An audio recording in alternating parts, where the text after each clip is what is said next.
7 choses à savoir pour bien porter son costume et sa cravate. Chers ladies et gentlemen, bonjour et bienvenue sur Business et Noblesse, la chaîne qui fait de vous des leaders et des entrepreneurs nobles, c'est-à-dire de belles personnes à l'intérieur comme à l'extérieur. Ici, je vous parle d'entrepreneuriat, d'élégance et de noblesse. Alors, je sais ô combien cette vidéo était attendue puisque j'ai fait des jaloux précédemment en parlant du carré de soie et de comment le porter. Mais, messieurs, je vous rassure tout de suite puisque vous allez bel et bien être à l'honneur. Nous allons parler de votre dressing. Ce sera tout de suite après le générique. C'est parti.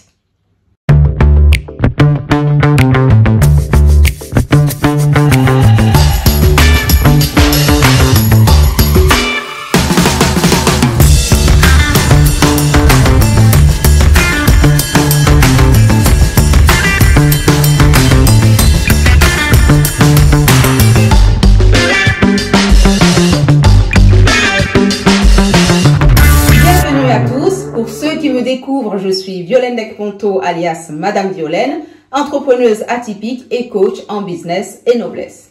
Si vous souhaitez en savoir plus sur mes différentes casquettes et activités, je vous donne rendez-vous sur le site internet www.madameviolaine.com. Je vous invite également à vous abonner à cette chaîne et à activer la cloche de notification afin de ne rien manquer de nos prochaines vidéos, mais aussi pour rejoindre la belle communauté des nobles. Revenons à présent à nos moutons.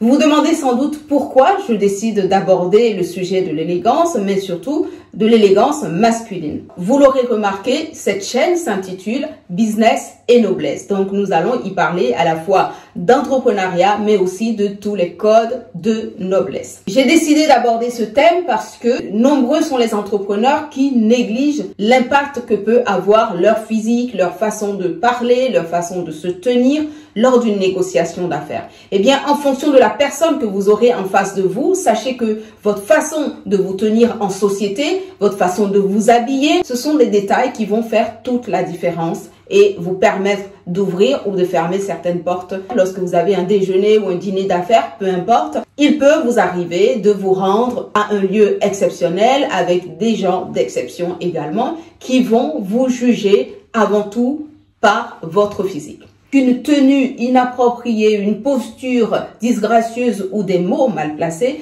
peuvent faire toute la différence lors d'une négociation d'affaires. Il est donc important que vous soigniez votre apparence, votre façon de vous exprimer et votre posture lors de vos rencontres avec vos partenaires ou collaborateurs. Remontons à présent à la genèse de la cravate. Eh bien, plusieurs versions nous parlent des origines de la cravate. Pour certaines, elles remonteraient à l'Égypte ancienne. Pour d'autres, la Chine du IIIe siècle avant Jésus-Christ. Mais ces différentes versions s'accordent sur un point, c'est que la cravate était à l'origine un carré de soie porté au cou par les soldats pour se réchauffer. Elle sera ensuite vulgarisée, notamment en France, sous le règne des rois Louis XIII qui va embaucher des soldats croates. On imagine d'ailleurs que l'appellation cravate est une déformation du mot croate. Mais c'est seulement à partir du roi Louis XIV que la cravate va vraiment commencer à devenir un symbole d'élégance à la cour. Puis, à partir du XVIIe siècle, elle va vraiment connaître son avènement et devenir un véritable symbole d'élégance en France. Voilà pour la petite histoire de la cravate. Parlons à présent du costume. Alors, comment choisir votre costume? Tout va dépendre de la taille. Je vous recommande vivement de choisir un costume adapté à votre morphologie, à votre taille. Si vous êtes trop grand, trop petit, un peu en rondeur, plutôt mince, eh bien, faites attention à ces détails-là afin que vous soyez confortable dans votre costume. Évitez les costumes trop serrés où vous avez l'impression d'être complètement coincé, engoncé. Si vous avez la possibilité de faire appel à un tailleur, je vous y encourage également vivement puisque cela permettra d'avoir un costume ni trop grand ni trop petit, un costume qui va simplement vous mettre en valeur. On doit vous voir dans votre costume et non pas l'inverse. La personne qui porte le vêtement que l'on doit voir et non pas le vêtement tout seul.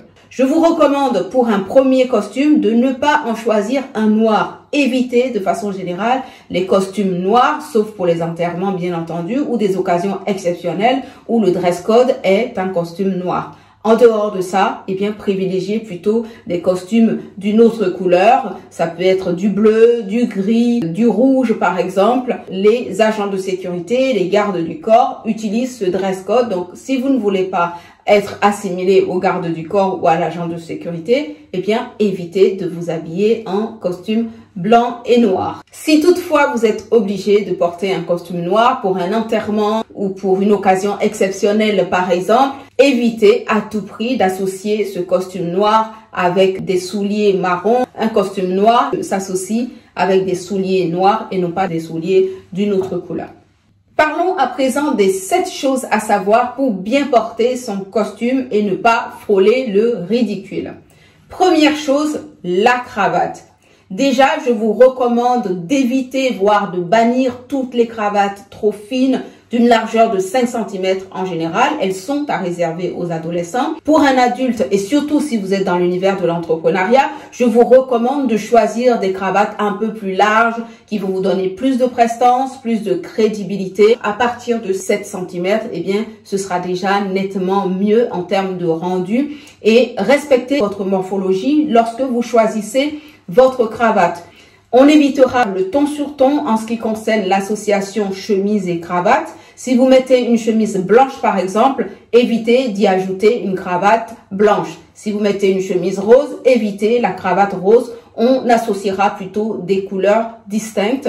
Par exemple, si vous avez une chemise blanche, vous allez plutôt mettre une cravate bordeaux, bleu, grise, etc. Tout ce que vous voulez.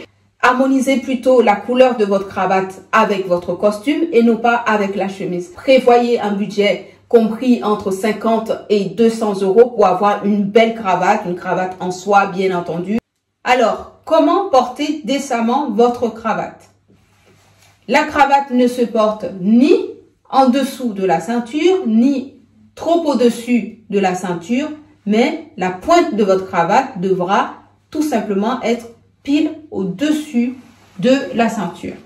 Donc, on va supposer que la ceinture de votre pantalon est au niveau du nœud de ma robe. Eh bien, la pointe de votre cravate devra tout simplement venir effleurer la taille, la ceinture de votre pantalon. D'accord? Donc, votre cravate ne devra ni être comme ceci, donc après la ceinture, après la taille, ni trop au-dessus, presque au niveau de votre poitrine, mais elle devra effleurer votre ceinture, votre taille. Tout dépend si vous mettez une ceinture ou pas, mais vous considérez que votre cravate devra être au-dessus, en tout cas, de vos passants. Voilà, juste au-dessus des passants de votre pantalon. Donc, votre cravate ne devra être ni trop en dessous, ni trop au-dessus, mais venir simplement effleurer votre pantalon, donc la ceinture de votre pantalon. D'accord? Voilà. Juste au-dessus. Deuxième chose à savoir, l'étiquette portant le nom de la marque de votre costume qui se trouve souvent sur les manches doit absolument être retirée si vous ne voulez pas passer pour un novice. Pensez bien à la retirer ainsi que le croisillon que vous trouverez parfois sur certains costumes à l'arrière. Troisième point, le bouton. Sachez que le dernier bouton de votre costume doit toujours rester ouvert, vous ne devez pas le fermer. En revanche, celui du milieu doit toujours rester fermé. Si vous portez un costume croisé, à ce moment-là, tous les boutons devront être fermés pour plus d'élégance. Quatrième point, la chemise. Privilégiez les chemises 100% en coton, en popeline de coton notamment, et évitez les chemises en polyester qui vont donner une impression de mauvais goût et conserver par la même occasion les odeurs corporelles. Choisissez des chemises à col large, on évitera les chemises à col trop court, trop fin. Cinquième point, les chaussettes. Messieurs, comment dire? Arrêtez de choisir la première paire de chaussettes qui vous tombe sous la main lorsque vous mettez votre costume. Le choix de la paire de chaussettes est très important et peut faire toute la différence. On évitera de mettre par exemple des chaussettes trop courtes, des chaussettes de basket ou de football sous un costume. Et oui, certains en sont capables et se reconnaîtront bien évidemment. Lorsque vous vous mettez en costume, pensez bien à choisir des chaussettes de qualité, en matière noble, fine, délicate, de façon à sublimer votre tenue. Choisissez également des chaussettes suffisamment hautes pour ne pas afficher vos mollets poilus lorsque vous vous asseyez. On essaiera d'assortir les chaussettes avec la cravate par exemple ou avec le costume, etc. 6e point, les chaussures. Messieurs, il est temps d'investir dans des chaussures de qualité que vous garderez pendant des années. En France, comptez entre 200 et 500 € pour se procurer des souliers en cuir que vous pourrez garder pendant 5, 10 ans, voire plus. En ce qui concerne les couleurs, privilégiez le noir, le bleu, le marron, le bordeaux ou le rouge si vous avez le courage d'arborer cette couleur sur votre tenue. 7e point, la ceinture. Messieurs, oubliez les ceintures sur vos costumes, surtout lorsqu'il s'agit de ces fameuses ceintures dont on ne voit que la boucle, en général le nom d'une très grande marque. Sachez que vous disparaissez tout bonnement derrière les noms de ces grandes marques et que, au mieux, cela vous fait passer pour un fanfaron.